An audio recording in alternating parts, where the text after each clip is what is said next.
Well, good day, YouTube stacking community. This is Silver Bugle.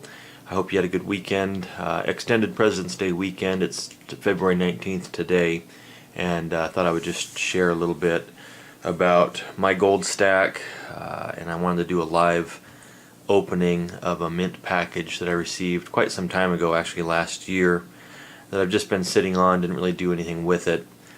Probably a little late to do much with it now as far as getting a good flip out of it, but excited nonetheless to share that unboxing with you.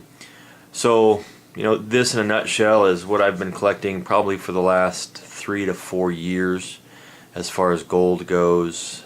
I have a couple of numismatics in here. When I first started collecting gold, those were some of my very first purchases. The $1 gold piece you see here, and then the $2.50 gold piece that you see here. I quickly got in and then back out of the numismatic game just because I did not see the overall value in it based on what I wanted to do as far as collecting gold and stacking gold was concerned. So I keep the pieces just because they're kind of unique to the collection that I have, and I enjoy a little bit of the history of them as well, so I'll be keeping those long term.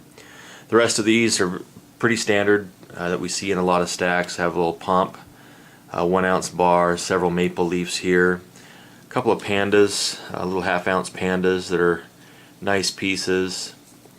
I've always a little concerned about potential counterfeits on pandas, but I've checked these out with some tools that I have, and they are in fact genuine. I have all kinds of different denominations. I have this from the full ounce ones to the half ounce ones to the quarter ounce, Krugerrands, Eagles, things of that nature. I also have some commemorative coins that I was able to get at Melt. Most of the commemorative stuff I'm able to get here locally at Melt that are generally around a quarter ounce. The other coins that I have here, a lot of maple leafs, a lot of Eagles that are in the 1/10 ounce denomination. I have some that are 1/20th ounce fractionals, some kangaroos, and I have a couple of smaller maple leaves. This one, I don't even know where I got this one. PCGS slabbed Australia horse. No idea where this came from. I cannot possibly remember. Nice little piece as far as the design and stuff goes, but I'm not a big slab guy. I generally just keep my coins in these capsules. As you can see, here's one that I bought from somebody. It wasn't APMEX. This was I bought, I think, off of eBay or something, and it came in this APMEX holder. So I'll get that transferred over to one of my capsules later on, but I don't know how much is here. It's just different denominations I've been collecting over the years. This is kind of interesting. I found this with a metal detector. This is a 1 gram gold bar. Has a serial number on it. It has some other writing on it. I just haven't really researched it a whole lot, but I found this metal detecting over in a school field several years back. I found some pretty neat things metal detecting. I'll do some additional videos on some of those finds later on. Where I used to live over when I was still at home with my parents, we actually did some research and we found out that a train station ran through the old schoolyard, and so we were able to go and see where the railroad tracks kind of went through the schoolyard. Found some old plans through old city documents, and we were able to metal detect right along those tracks because that's where a lot of people would stand around waiting for the trains to come back in the day. So we found a lot of silver along those tracks, and that was pretty unique. Unfortunately, both my dad and I were pretty rookie novice metal detectorists, and we ended up scratching the heck out of most of those coins because we used like an ice pick to to prod the ground to find and locate the coins, and then we dig them out with a big old auger type thing, a plug of sorts, and we damaged a lot of coins doing it that way. I now have a much more refined process, the older and supposedly wiser that I've become, to where I'm not damaging everything that I'm finding. Here's one other coin I wanted to show you. It's a 4 escudo coin from 1797. This is a pretty neat coin that I've enjoyed. It's about a ½ ounce. It's a 4 escudo coin. This is another one of my shipwreck coins. Again, not highly recommended to purchase these from the shipwreck coin dealers. They're very, very expensive, and you'll be hard pressed to ever get your money back out of those. But they're fun conversation pieces. Again, I keep them at home in the man cave and enjoy just looking at those and looking at some of the history. This is the only Krugerrand I have. I have more coming, but again, when I first started out, I was really leery about buying coins that weren't, 22 to 24 karat gold. And as I've become a little more wise in the way I do things, I've recognized that it's not so much the carat content of gold that's important, it's the actual overall weight and amount. So at least from my perspective, there may be some that disagree with that, but anyway, so this is the gold stack. I've enjoyed collecting these over the years. I anticipate just continuing to pick up an ounce here, a ½ ounce there, a tenth, a 20th of an ounce, all different denominations. I really don't care. Gold is gold. If I have the money to do it, I just pick up whatever's available at my local coin shop. Or more recently, I've found a young man who's able to get some stuff at basically melt prices, plus maybe a little bit.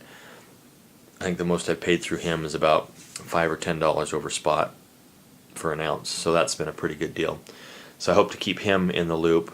I do have a Sigma Metalytics Pro version, which is the more rectangular, more recent version. I'm able to check all of my metals that I get, whether it's from eBay or from local sellers, through that, and it seems to work pretty well. I have not had anything yet that persuaded me not to buy something, although I have had others check metals, and those raise some red flags, and I wouldn't touch those with a 10-foot pole. It's not foolproof, but it's certainly a great tool to help kind of wade through some of the issues of buying things on eBay or Craigslist or other sources. Well, I'm going to push this out of the way, and some of you will recognize this. It is a package from the Mint, and if you know what's inside here, you'll know that I probably missed my opportunity to really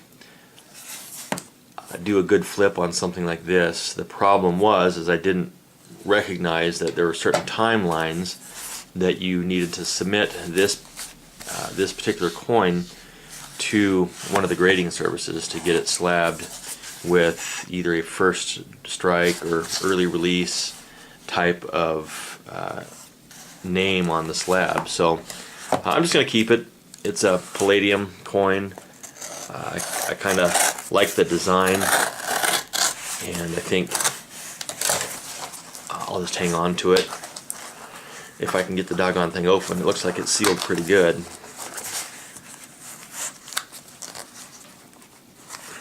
Now I see why some of you folks are using razor blades and knives and things like that.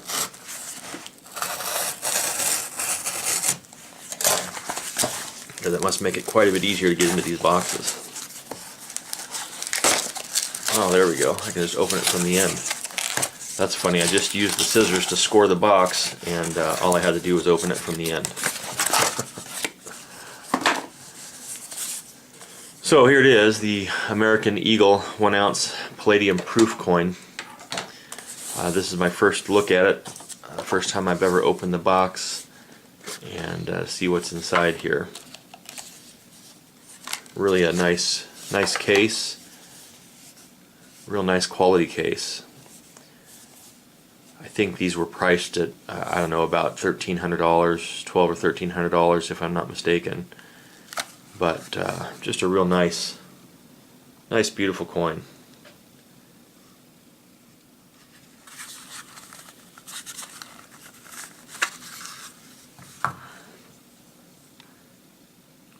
There's the obverse, or the reverse rather. The obverse is the front. Real nice coin. Happy to have this as part of my stack. I don't know what I'm going to do with it. I may keep it. I may flip it. I just haven't quite decided yet what I want to do.